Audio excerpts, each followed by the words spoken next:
Niseme kwanza ndani ya nchi yetu hatuna ugonjwa.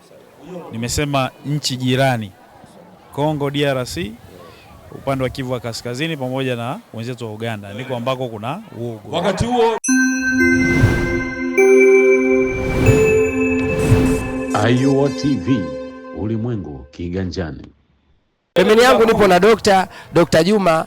Nafikiri atajitambulisha vizuri zaidi na kuna mambo kidogo ninahitaji kumuuliza. Asalamu alaykum Sheikh. Awakae sasa. Asalamu wa rahmatullahi na waandishi wa habari wa majina kamili Dr. Juma nani? Mimi naitwa Dr. Juma Mfanga, ni daktari. Daktari wa hospitali gani? Ni daktari wa mkoa, si hapa. Mimi nafanya kazi Njombe. Mashaallah. Dokta, ulipofika pale katika mada yako umetugusia kitu ambacho watu wengi na hususan wengi wako katika safari wakiwa eneo mbalimbali, wanakuja na wengine wanatufuatilia na wako live muda huu, watulio wengi hatujafahamu kwamba huo ugonjwa umeingia. Nafikiri ulivyoongea kama umewastua watu, na kipi ambacho unaendelea kuwatahadharisha hasa hususan kwa hao ambao hawajapata hii taarifa kutoka kwako? Ugonjwa unaitwa ugonjwa wa Ebola, unasababishwa na virusi vya Ebola. Lakini sasa hivi kuna aina mpya ya kirusi inaitwa Bundi virus ambaye ndio unasababisha ugonjwa wa Ebola. Niseme kwanza ndani ya nchi yetu hatuna ugonjwa. Nimesema nchi jirani, Kongo DRC, upande wa Kivu wa Kaskazini pamoja na wenzetu wa Uganda ndiko ambako kuna ugonjwa. Wakati huo kwa hapa hatuna ugonjwa. Sisi tunachofanya ni kuelimisha wananchi, kuwapa tahadhari ili waweze kujikinga na tusiweze kupata ugonjwa ndani ya nchi yetu. Na kitu gani ambacho tufanye kwa watu hususan mfano kama wale ambao ni wasafiri wa mabasi? Jambo la kwanza ni kuelewa namna ambavyo ugonjwa unaenezwa. Ugonjwa unaenezwa kwa kushika.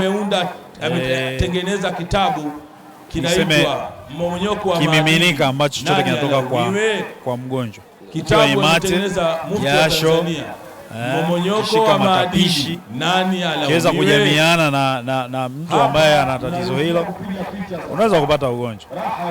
Kwa maana hiyo tunatakiwa kuzuia kuto kushika kimiminika chote kinachotoka kwa mtu ambaye ana dalili. Hiyo la kwanza. Lakini la pili, unatakiwa kunawa mikono kwa maji tiririka na sabuni ili kuosha virusi kama wapo. Ili tuepuke kushikana mikono. Kushika kama ni shuka, kama ni godoro mtu alikuwa amelazwa mgonjwa, matapishi yake, nguo zake, hivyo tuepuke kuvitumia. Hivyo inaweza kusababisha mtu anaweza kupata huo ugonjwa. Lakini pia tuepuke kusalimia na kushikana mikono. Tuachane kushikana mikono sasa hivi. Kama kuna mtu ambaye ana dalili hizo, anaumwa kichwa sana, anatokwa na damu sehemu zenye matundu ya asili huko masikio, kwenye pua, kwenye mdomo, au huyu mtu ana vidonda kwenye koo, basi inaweza huyo mtu lazima tumwepuke. Tumtolee taarifa katika vituo vya kutolea huduma za afya ili aweze kupata huduma. Na mtu kama huyo ambaye anapata tatizo kama hilo, hususan kwa mfano yeye watu washamgundua, watoe ripoti sehemu gani?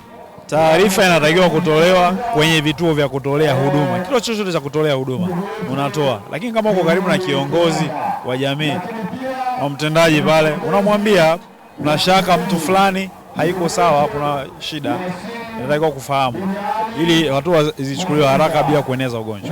Na mimi naamini hususan kwa sisi wa Tanzania, kutokana hatujawahi kukumbwa na maradhi makubwa ya kutisha design kama hiyo, endapo mtu anapokuwa na tatizo kama hilo, mara nyingi huwa wanajificha na hataki kutoa taarifa. Na hii inatokana na nini? Tanzania hawako hivyo. Watanzania hawako hivyo. Mtanzania yote yule akishapewa elimu akawa anafahamu jambo, ni rahisi sana kulitolea taarifa. Utakumbuka tulipata ugonjwa wa Marburg mkoa wa Kagera. Taarifa zilitoka kwa wananchi kwa sababu wananchi walikuwa wanafahamu, walitoa taarifa kwenye mamlaka, tukazuia kwa haraka. Kwa hiyo hata hili wananchi wakifahamishwa vizuri wanatoa taarifa, hawana shida. Naam. Dokta, nikushukuru sana. Na ujumbe gani kwa wapenzi watazamaji wa Ayuwa TV, hususan kwa Eid, unawaambia jambo gani? Mimi niwatakie Eid Mubarak, tusherekee kwa amani. Eid sio vurugu. Hii leo ni siku ya furaha. Basi tufanye yale yote ambayo yatamfurahisha Mwenyezi Mungu na tusimwasi Mwenyezi Mungu. Naam. inshallah na wewe. Tabarakallahu minna wa minkum. Amina, shukran sana.